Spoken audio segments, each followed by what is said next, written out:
नमस्ते।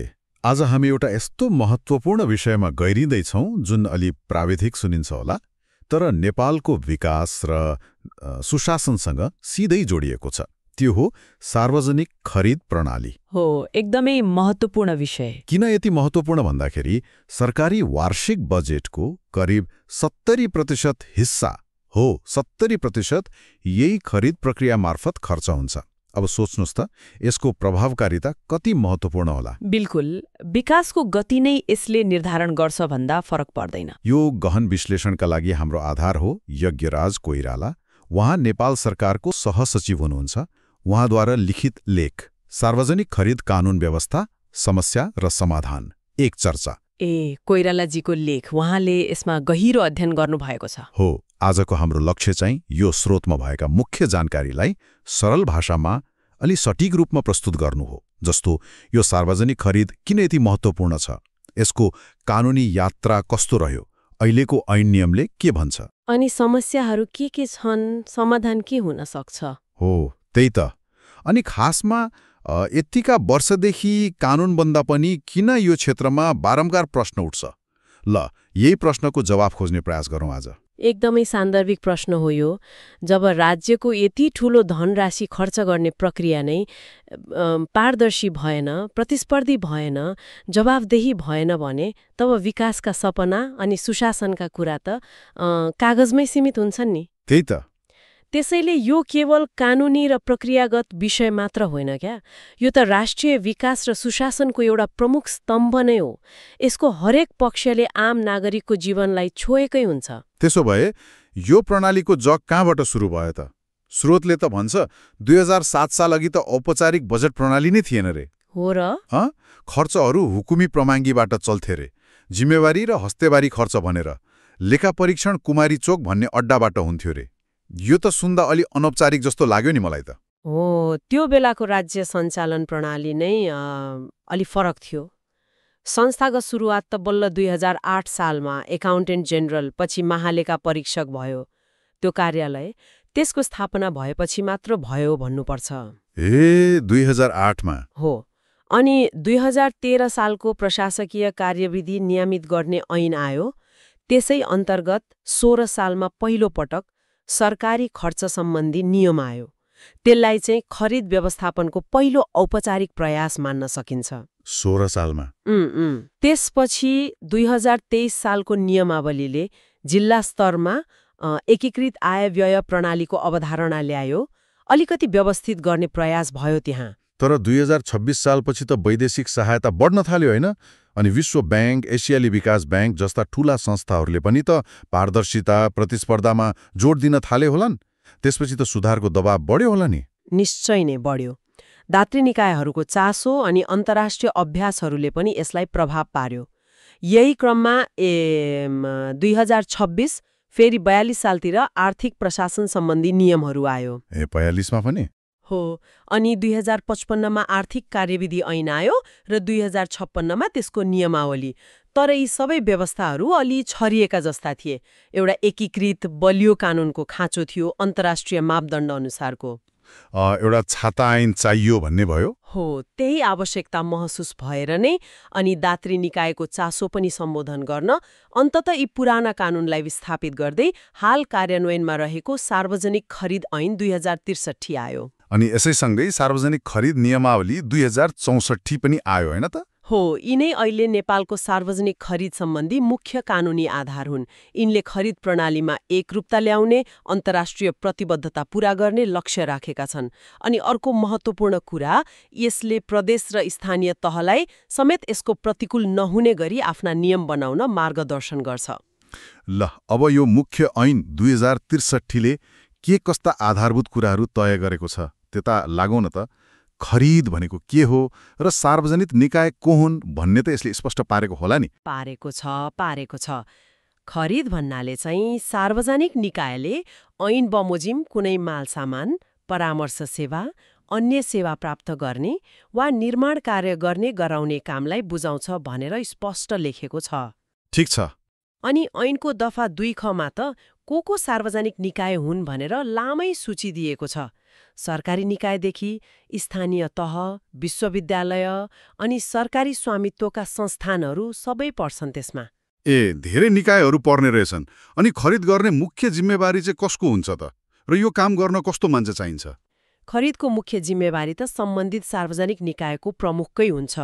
तर यो काम गराउँदा सार्वजनिक खरिद अनुगमन कार्यालय PPMO भन्छौँ नि हामी, हो त्यसले तोकेको योग्यता भएको वा खरिद सम्बन्धित तालिम प्राप्त कर्मचारीबाट गराउनुपर्छ भनिएको छ।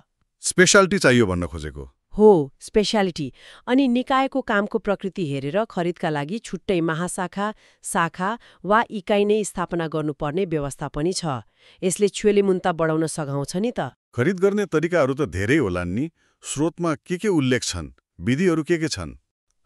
ऐनले विभिन्न विधिहरू तोकेको छ।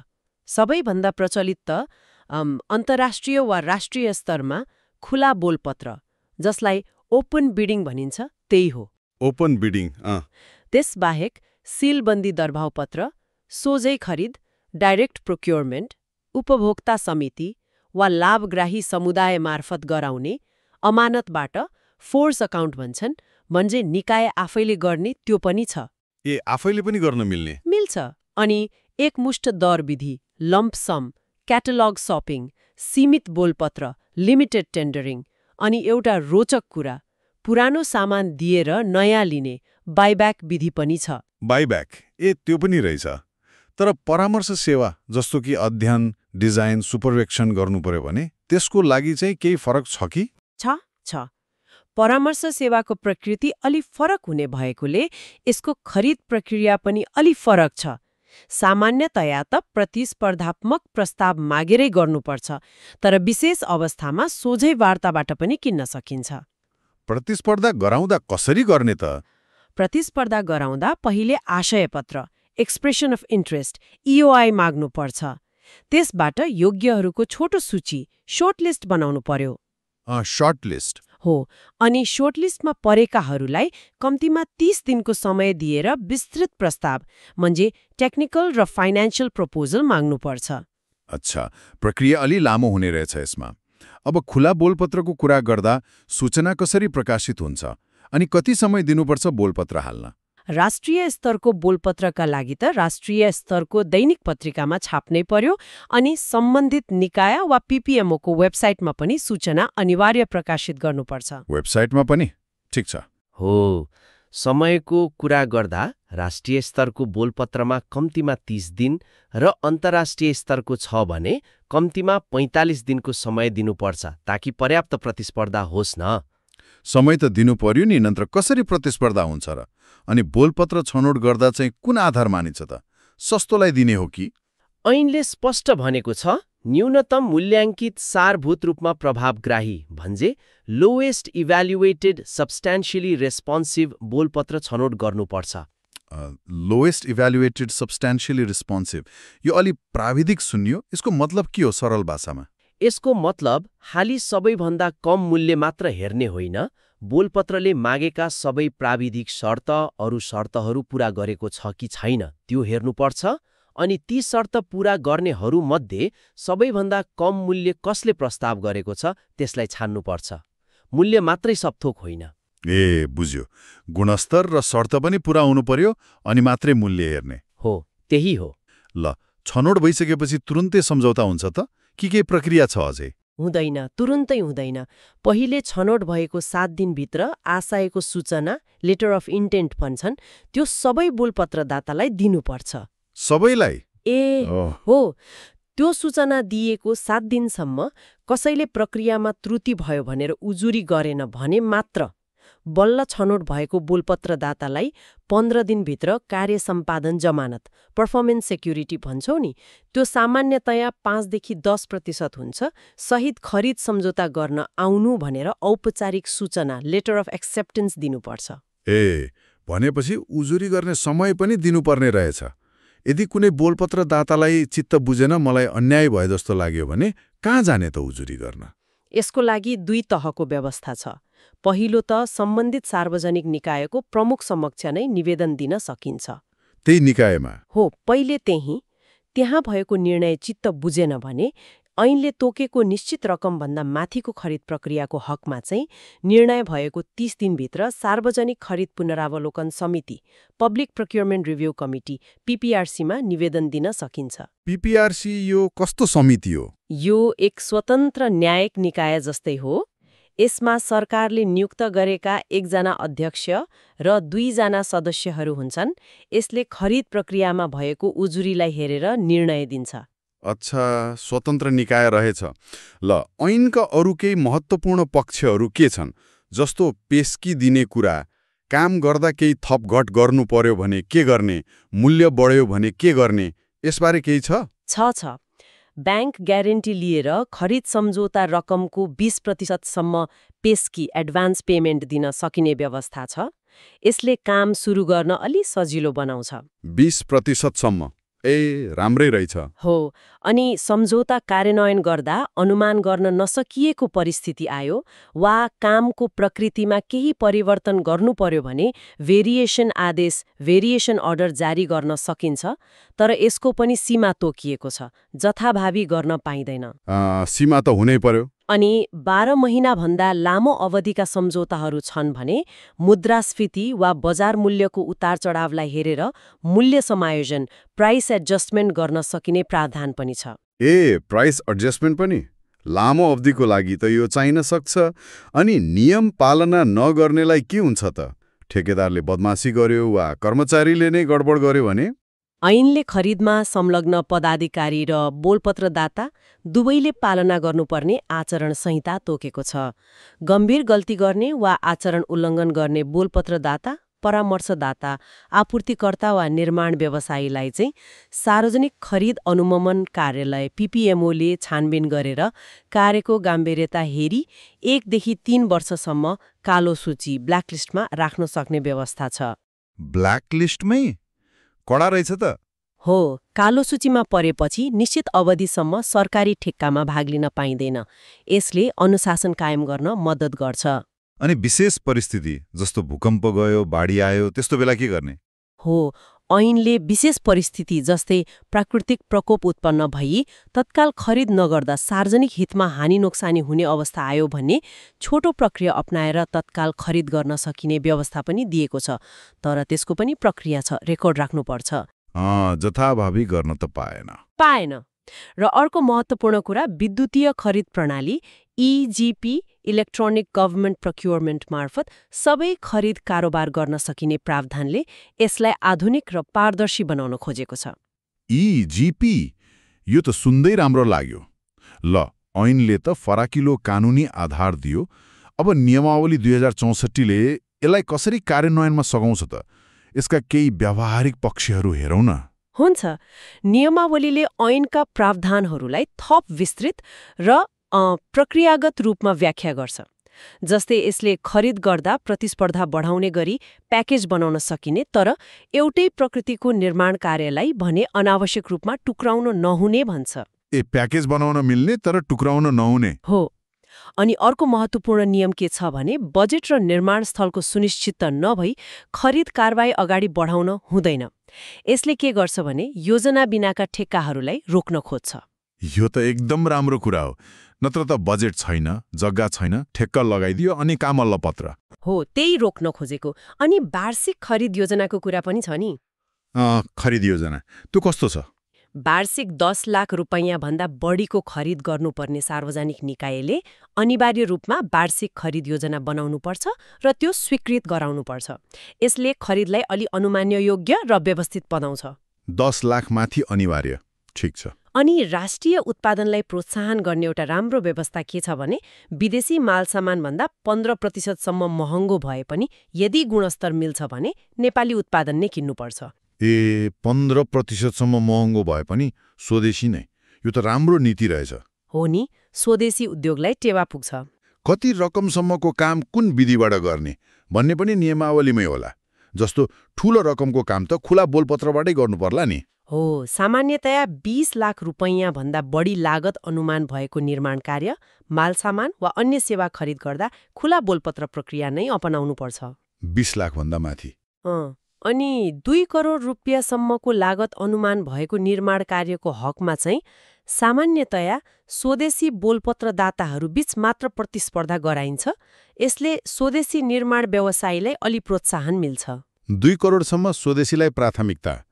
साना र स्थानीय स्तरका कामहरू नि, जस्तो गाउँघरतिर हुने सानोतिनो काम? त्यसका लागि पनि व्यवस्था छ।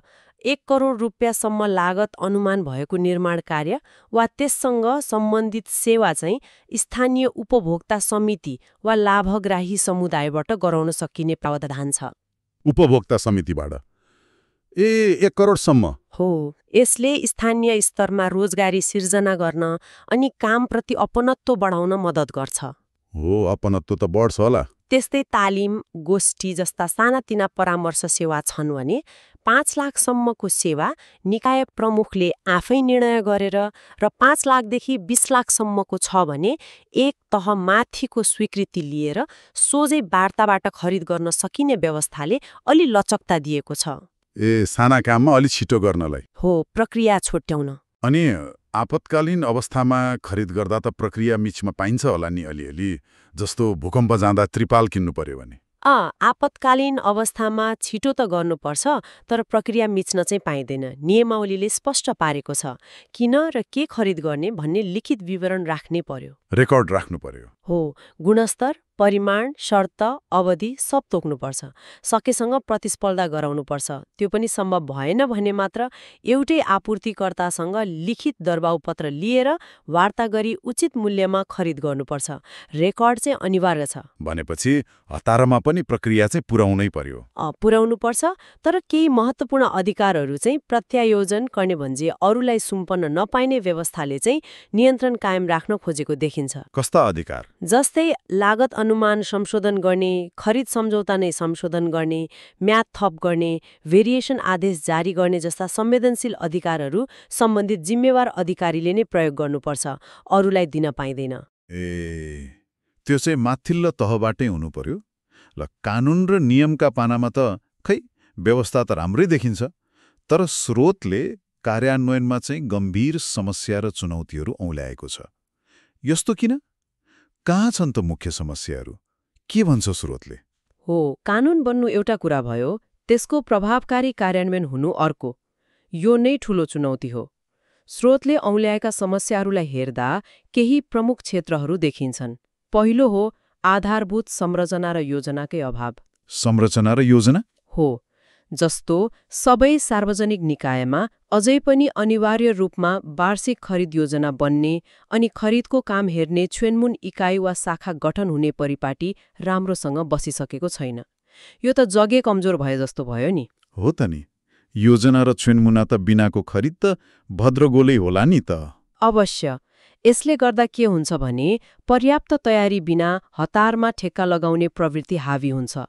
नतिजा, कम कबुल गर्नेले ठेक्का पाउँछ, तर गुणस्तरमा सम्झौता गर्छ अनि काम अल्पत्र पर्छ। कम कबुलको समस्या त जताततै सुनिन्छ। हो, यसैमा जोडिएको अर्को समस्या हो क्षमता र नियतको प्रश्न। निकायहरूले आफ्नो स्रोत र प्राविधिक क्षमताको विश्लेषण नै नगरी योजना बनाइदिने अनि कहिलेकाहीँ त स्रोतमा उल्लेख भए अनुसार निश्चित व्यक्ति वा फर्मलाई मात्र मिल्ने गरी ठेक्का प्याकेज वा स्पेसिफिकेसन बनाउने प्रवृत्ति बढेको छ रे। यो त मिलेमोतो कल्युजनतिर सङ्केत भयो त। यसले त प्रतिस्पर्धा नै मार्यो नि। हो, यो निकै गम्भीर आरोप हो र यसले प्रतिस्पर्धाको मर्ममै प्रहार गर्छ। यसलाई बल पुर्याउने अर्को समस्या के छ भने अस्वाभाविक रूपमा लागत अनुमान तयार पार्ने, कस्ट एस्टिमेसनमा गडबडी गर्ने अनि गलत वा अपूर्ण विस्तृत परियोजना प्रतिवेदन डीपीआर बनाउने प्रवृत्ति। डीपीआर नै कमजोर भएपछि त कार्यान्वयन कसरी राम्रो हुन्छ र? डीपीआरमै समस्या भएपछि त गाह्रो भइहाल्यो नि। निर्माण व्यवसायहरूतर्फ पनि त समस्या होला नि। उनीहरूको पनि त भूमिका हुन्छ? छन्। स्रोतले के औल्याएको छ भने मोबिलाइजेसन पेस्की एडभान्स पेमेन्ट लिएर समयमा काम सुरु नगर्ने वा त्यो पैसा अन्यत्रै लगाउने प्रवृत्ति छ रे। पैसा लिएर काम नगर्ने? वा ढिलो गर्ने, अर्को त्रुटि सच्याउने अवधि डिएलपी डिफेक्ट्स लायबिलिटी पिरियड सकिएपछि मात्र भुक्तानी लिने वा जमानत फिर्ता लिने बहानामा गुणस्तरहीन काम लुकाउन खोज्ने समस्या पनि देखिन्छ। समग्रमा भन्दा निर्माण व्यवसायीहरूमा पनि व्यावसायिक क्षमता र नैतिकताको विकास अपेक्षित रूपमा हुन सकेको छैन जस्तो देखिन्छ। यी त भए प्रक्रिया र पात्रका कुरा। प्रणालीगत कमजोरीहरू सिस्टमिक विकनेसेस के छन् त? थुप्रै छन्, जस्तो खरिद कार्यमा संलग्न कर्मचारीहरूलाई पर्याप्त र निरन्तर तालिमकै अभाव छ। उनीहरूलाई अपडेटेड राखिराख्नु पर्यो नि त। तालिमको कमी हो, अनि खरिदका लागि आवश्यक पर्ने मानकहरू, नर्म्स, मानक बोलपत्र कागजातहरू, एसबीडीज अनि वस्तु तथा सेवाको स्पेसिफिकेशन्सहरू समयमा तयार नहुने, अध्यावधिक नहुने यो अर्को ठूलो कमजोरी हो। यसले गर्दा हरेक निकायले आफ्नै तरिकाले काम गर्दा एकरूपता हुँदैन अनि गुणस्तरमा प्रश्न उठ्छ। अनि विशेष परिस्थिति जस्ता प्रावधानको दुरुपयोग नि? कानूनले दिएको सुविधाको गलत फाइदा उठाउने, को लचकता फ्लेक्सिबिलिटीको दुरुपयोग गरेर प्रतिस्पर्धा छल्न खोज्ने प्रवृत्ति देखिन्छ। अनि कानूनमा तोकिएको आचरण संहिताको पालना त दुवैतर्फ कर्मचारी र व्यवसायी दुवैतिर अलि फितोलो देखिन्छ। अनुगमन र नियमन गर्ने निकाय पीपीएमओको अवस्था कस्तो छ त? उनीहरूले हेर्नुपर्ने होइन र यी सबै कुरा? हेर्नुपर्ने हो, तर पीपीएमओ आफै स्रोत साधन र प्राविधिक जनशक्तिको अभाव झेलिरहेको कुरा स्रोतमा उल्लेख छ। जब अनुगमन गर्ने निकाय नै कमजोर हुन्छ, तब नियम पालना गराउन गाह्रो परिहाल्छ नि। हो त नि। अर्को चुनौती सङ्घीयतासँग जोडिएको छ। प्रदेश र स्थानीय तहहरूले सङ्घीय ऐनको मर्म अनुसार आफ्नै विशिष्ट आवश्यकता समेटेर खरिद विनियमावली बनाउन सकेका छैनन् अझै। यसले गर्दा अलि अन्यल छ। प्रदेश र स्थानीय तहमा पनि समस्या। प्रविधिको प्रयोग जस्तै अघि कुरा भएको इजिपीले त केही सुधार ल्याउनु पर्ने होइन र? सैद्धान्तिक रूपमा त हो, तर इजिपी प्रणाली सबै सार्वजनिक निकायमा, खास गरी स्थानीय तहमा प्रभावकारी रूपमा लागू गर्न आवश्यक पूर्वाधार, स्रोत र तालिमको अभाव छ। यो पूर्ण रूपमा कार्यान्वयन हुन सकेको छैन। भनेपछि इजिपी पनि नाम मात्रको जस्तो भयो कि क्या हो कतै कतै? सबैतिर नभनौं, तर पूर्ण क्षमतामा चल्न सकेको छैन। त्यस्तै दात्री निकायहरूका आफ्नै खरिद नियमहरू हुन्छन् कहिलेकाहीँ, अनि विश्वमा प्रचलनमा आइसकेका नयाँ र आधुनिक खरिद विधि जस्तो पीपीपी, डिजाइन एन्ड बिल्डलाई हाम्रो कानूनी दायरामा पूर्ण रूपमा ल्याएर कार्यान्वयन गर्न नसक्नु पनि एउटा जटिलता हो। नयाँ विधिहरूलाई अपनाउन पनि गाह्रो हो। अन्त्यमा भन्दा समग्र कन्ट्र्याक्ट म्यानेजमेन्टको प्रक्रिया अझै पूर्ण रूपमा डिजिटाइज हुन सकेको छैन। कर्मचारी तन्त्रमा उत्तरदायित्व र जवाफदेहिताको कमी महसुस गरिन्छ, अनि राम्रो काम गर्नेलाई पुरस्कार र गल्ती गर्नेलाई दण्ड दिने प्रणाली प्रभावकारी नहुँदा सुधारले गति लिन सकेको छैन। यी सबै समस्याहरू एकअर्कासँग जेलिएका छन् क्या। बाप्रे, समस्याको सूची त निकै लामो रहेछ। यो सबै सुन्दा त अलि निराशा लाग्ने खालको पो भयो त। तर स्रोतले समाधानका उपाय र सुझावहरू पनि त दिएको होला नि। के कस्ता छन् ती? केही आशाका किरण छन् कि? छन्, अवश्य छन्। र ती समाधानहरू कार्यान्वयन गर्न सके सुधार पक्कै सम्भव छ। पहिलो र आधारभूत सुझाव हो संरचना र योजनालाई अनिवार्य गर्ने। कसरी? मने सबै सार्वजनिक निकायमा अनिवार्य रूपमा वार्षिक खरिद योजना बनाउने र चुनुमुन खरिद इकाइ महाशाखा गठन गर्ने व्यवस्थालाई कडाइका साथ लागू गर्नु पर्यो। यो आधारभूत कुरा हो। अनि एकरूपता र गुणस्तरका लागि के गर्ने? त्यसका लागि पीपीएमओले तयार पारेका मानक बोलपत्र कागजातहरू, एसबीडीज, नर्म्स र स्पेसिफिकेशन्सहरू सबै निकायले अनिवार्य प्रयोग गर्ने व्यवस्था मिलाउनुपर्छ। यसले मनपरी व्याख्या गर्ने ठाउँ कम हुन्छ। अनिवार्य प्रयोग, यो राम्रो हो। अर्को महत्त्वपूर्ण पक्ष हो क्षमता अभिवृद्धि। खरिद सम्बन्धी तालिम, सेमिनार, गोष्ठीहरू प्रदेश र स्थानीय तहसम्म व्यापक रूपमा पुर्याएर खरिद कार्यमा संलग्न जनशक्तिको क्षमता निरन्तर विकास गर्नुपर्छ। तालिमलाई व्यापक बनाउने, इजिपीलाई बलियो बनाउने कुरा नि? यो एकदमै महत्त्वपूर्ण छ। इजिपी प्रणालीलाई आवश्यक साधन, स्रोत, सुरक्षित सर्भर, नियमित ब्याकअप सहित बलियो बनाएर सबै निकायमा अनिवार्य रूपमा लागू गर्नुपर्छ। यसलाई प्रयोगकर्ता मैत्री बनाउँदै लैजानुपर्छ। यसले पारदर्शिता र दक्षतामा ठूलो फड्को मार्न सक्छ यदि राम्रोसँग लागू भयो भने। नयाँ खरिद विधि र विशेषज्ञताको प्रयोगबारे केही छ सुझाव? विश्वमा प्रचलनमा रहेका design and build, EPC turnkey, framework agreement जस्ता आधुनिक खरिद विधिहरूका लागि SBD बनाएर नेपालको सन्दर्भमा लागू गर्ने सुझाव छ। जटिल परियोजनाहरूमा यस्ता विधि उपयोगी हुन सक्छन्। विशेषज्ञताको कुरा नि? खरिद विज्ञहरूको रोस्टर तयार र अध्यावधिक गर्ने र तालिम दिने प्रशिक्षकहरूको समेत एक्रेडिटेसन सिस्टम भन्छ प्रमाणीकरण प्रणाली विकास गर्ने सुझाव छ ताकि विशेषज्ञताको अभाव नहोस्। प्रदेश र स्थानीय तहका लागि के सुझाव छ त? उनीहरूले आफ्नै नियम बनाउनु पर्छ कि? उनीहरूका लागि सङ्घीय कानूनसँग नबाजिने गरी तर उनीहरूको आफ्नो आवश्यकता र क्षमता अनुसारको सरल र व्यावहारिक खरिद विनियमावली बनाउन सहजीकरण गर्नुपर्छ भन्ने सुझाव छ। गुनासो सुनवाई र ससाना खरिदबारे नि केही छ? पुनरावलोकन समिति PPRC समक्ष निवेदन दिँदा राख्नुपर्ने धरोटी रकम अहिले अलि महँगो छ क्या। यसले गर्दा साना व्यवसायीले उजुरी गर्न हच्किन्छन्। यो रकमलाई घटाएर पहुँचयोग्य बनाउनु पर्ने सुझाव छ। धरोटी घटाउने हो।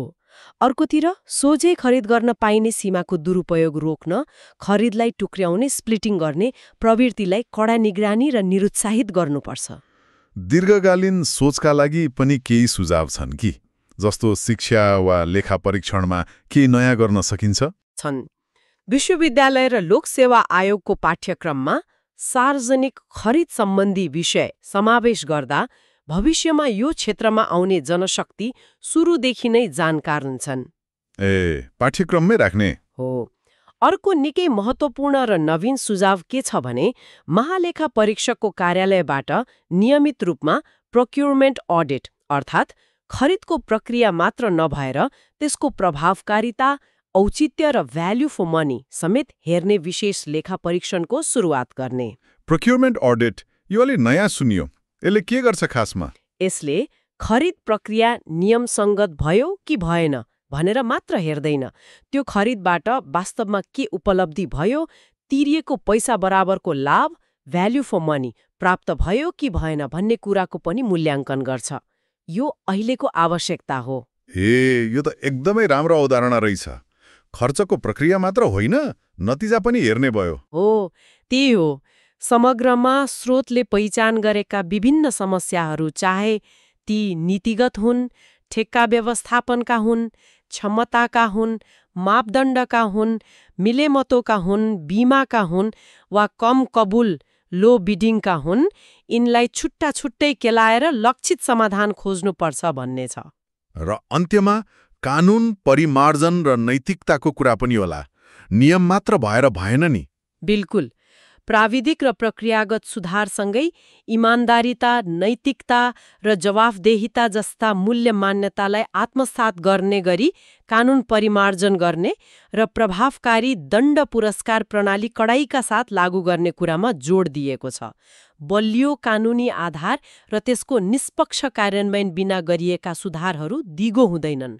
तसर्थ यो गहिरो विश्लेषणबाट के स्पष्ट हुन्छ भने नेपालमा विकास र सुशासनको सपना साकार पार्ने हो भने सार्वजनिक खर्चको ठूलो हिस्सा ओगट्ने यो खरिद प्रक्रियालाई पारदर्शी, प्रतिस्पर्धी, कुशल र नतिजामूलक बनाउनै पर्छ। हो, बनाउनै पर्छ।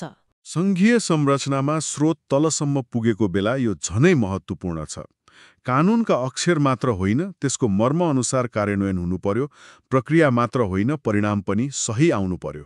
एकदम सही कुरा।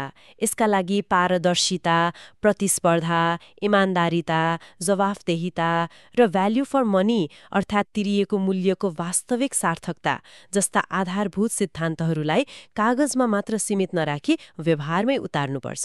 अनि इजिपी नि? हो, विद्युतीय खरिद प्रणाली EGP यसको एउटा शक्तिशाली औजार बन्न सक्छ, तर यसको सफल र पूर्ण कार्यान्वयन आफैमा एउटा चुनौती हो जसमा निरन्तर लगानी र प्रतिबद्धता चाहिन्छ। अन्तिम विचारोत्तेजक प्रश्न। यो सबै छलफलपछि एउटा प्रश्न मनमा आइरहेको छ। यति धेरै चुनौतीहरू छन्, खास गरी खरिदमा संलग्न जनशक्तिको क्षमताको कुरा आयो, बारम्बार उठ्ने मिलेन्तोको आशंका जस्ता गहिरिएका समस्याहरू छन्। यदि नेपालले सार्वजनिक खरिदमा एउटा मात्रै सबैभन्दा महत्त्वपूर्ण र तत्काल सुधार गर्नु पर्यो भने त्यो के होला जसले सबैभन्दा ठूलो र सकारात्मक प्रभाव पार्न सक्छ जस्तो लाग्छ? यो गाह्रो प्रश्न हो। के त्यो खरिद कार्यमा संलग्न जनशक्तिको व्यापक पेशागत विकास, प्रमाणीकरण र विशेषज्ञतामा केन्द्रित हुनुपर्छ, वा खरिद प्रक्रियाको हरेक चरणमा हुने स्वतन्त्र निगरानी र अनुगमनलाई अत्यन्तै बलियो र हस्तक्षेपकारी बनाउनुपर्छ? कुन चाहिँले छिटो र दिगो परिवर्तन ल्याउला? यो साँच्चै सोचनीय विषय हो। यो प्रश्नमा घोत्लिनु जरुरी छ।